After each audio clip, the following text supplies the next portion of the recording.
In today's video, I'll be sharing with you essential tools and softwares you need to know how to use as a virtual assistant. Marketing strategies to attract high-paying clients. You know how to set your rates, that is your charges, so you don't overcharge or undercharge. And lastly, how to scale up your virtual assistant business. So get a pen and paper, sit still, and let's go on this journey together. Don't go anywhere.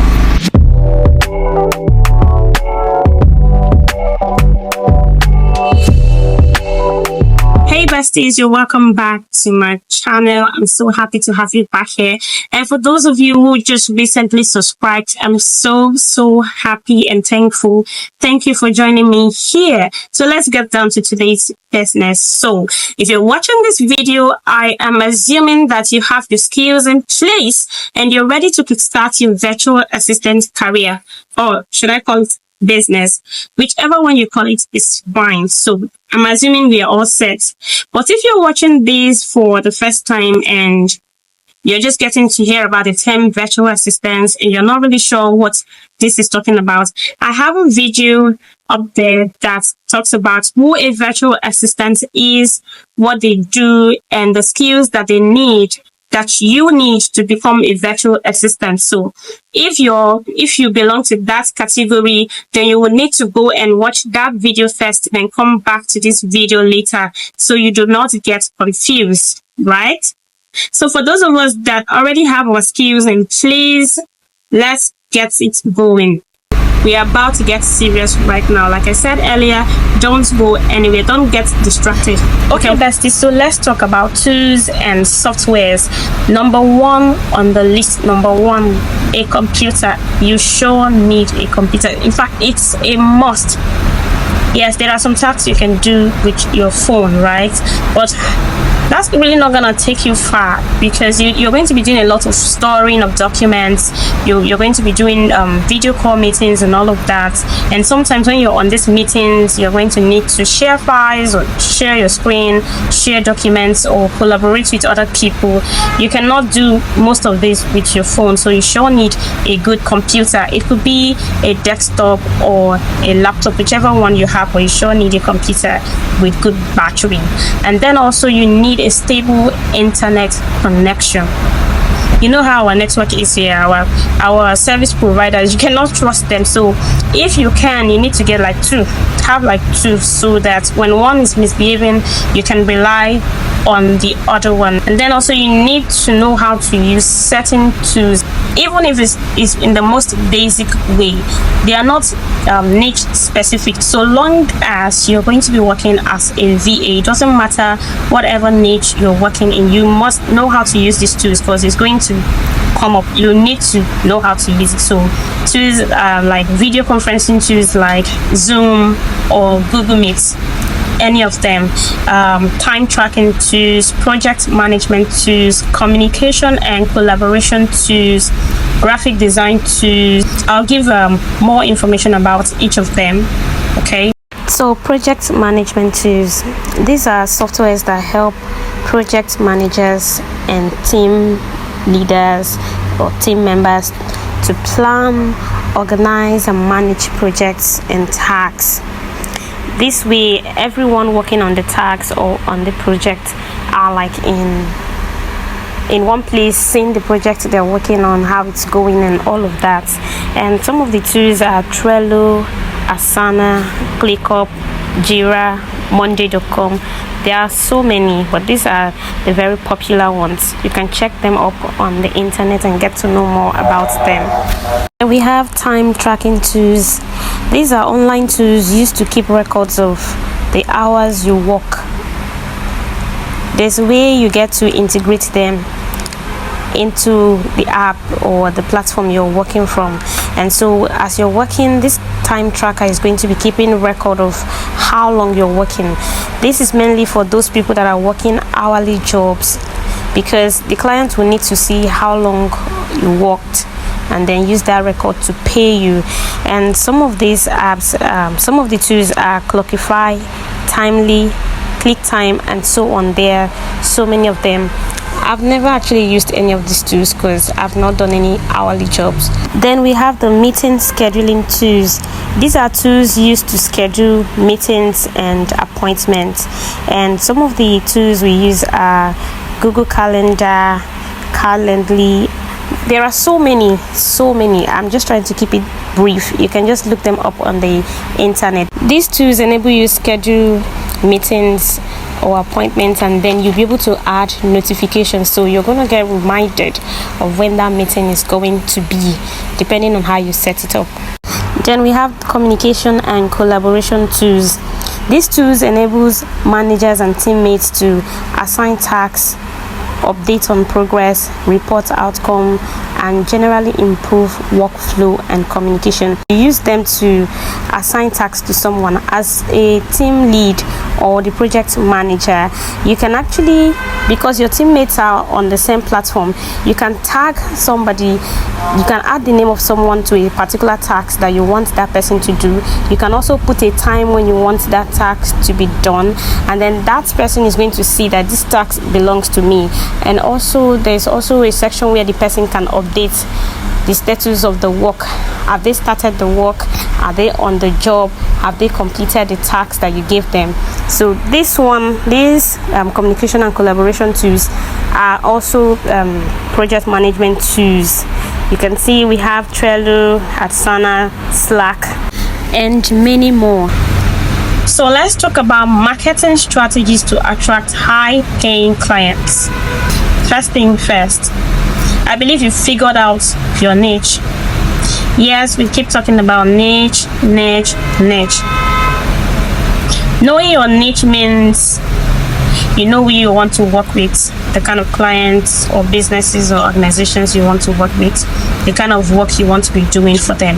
If you've already figured out this, it's very easy for you, because for instance, if you want to work as a social media manager, it means you're going to invest more time in learning about social media management, how to use the different social media applications and all of that. That is going to make you a professional in that area, because you've spent so much time learning about it. Unlike someone who is working as a personal assistant, for instance, it's not like that person cannot handle social media management, but their knowledge will be limited.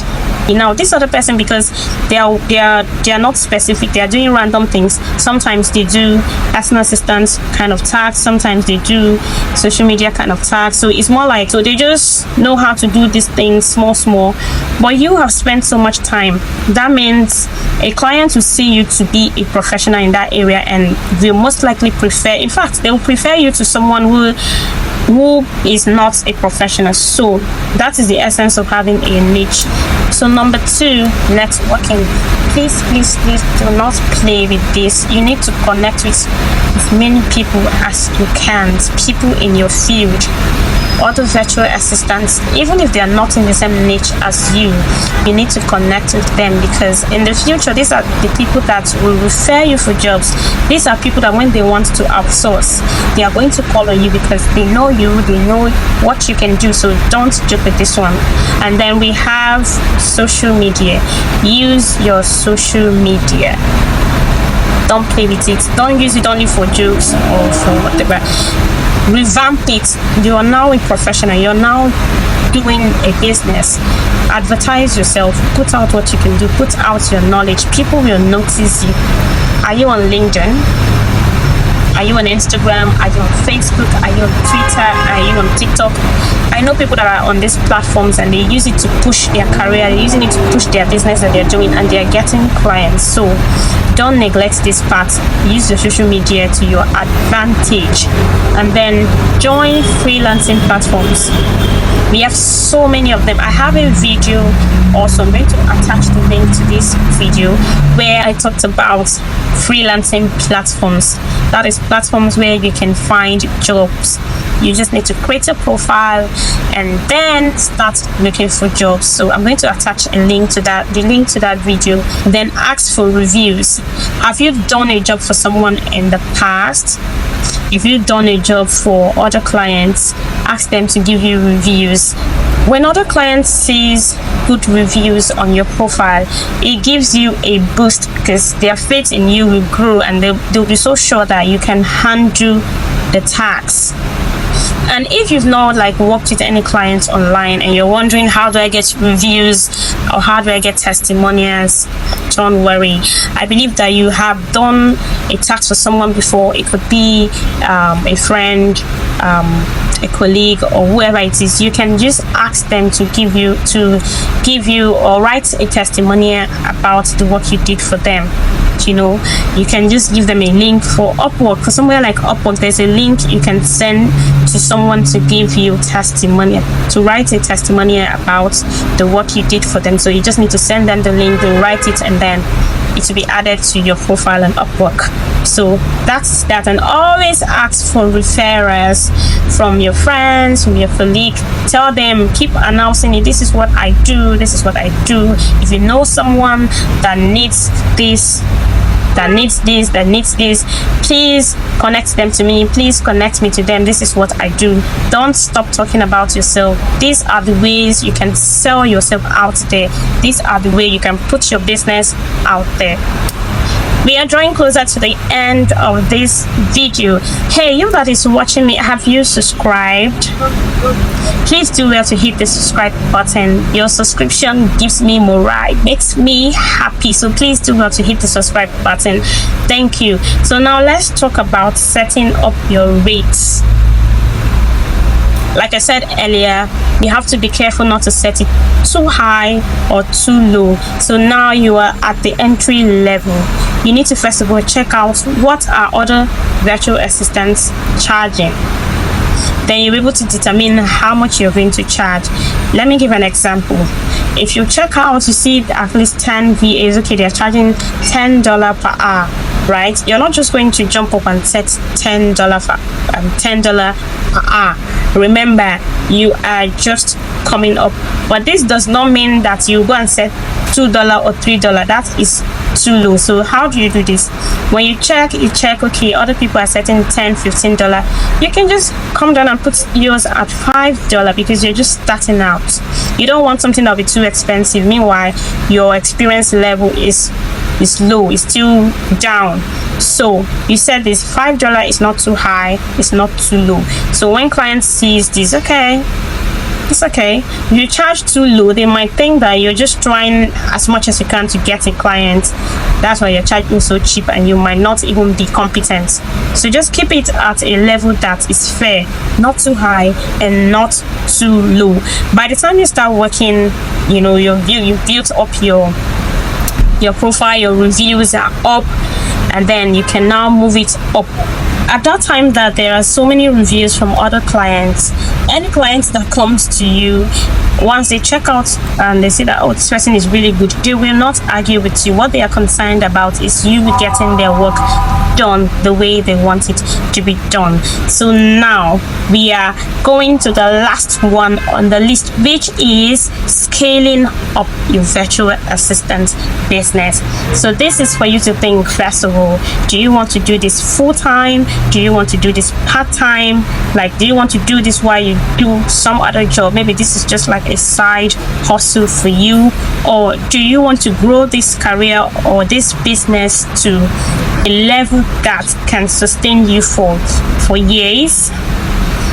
This depends on you. You need to think of what you want. So you can consider putting up a website. If you're thinking of this as a full-time career, you can consider upskilling, learn more, get a website, put out your services. So this makes you get VA. At this point, you're all set up and your business will just keep rolling and rolling and rolling. So it all depends on you, whichever one you want. You can work as a part-time VA, you can work as a full-time VA.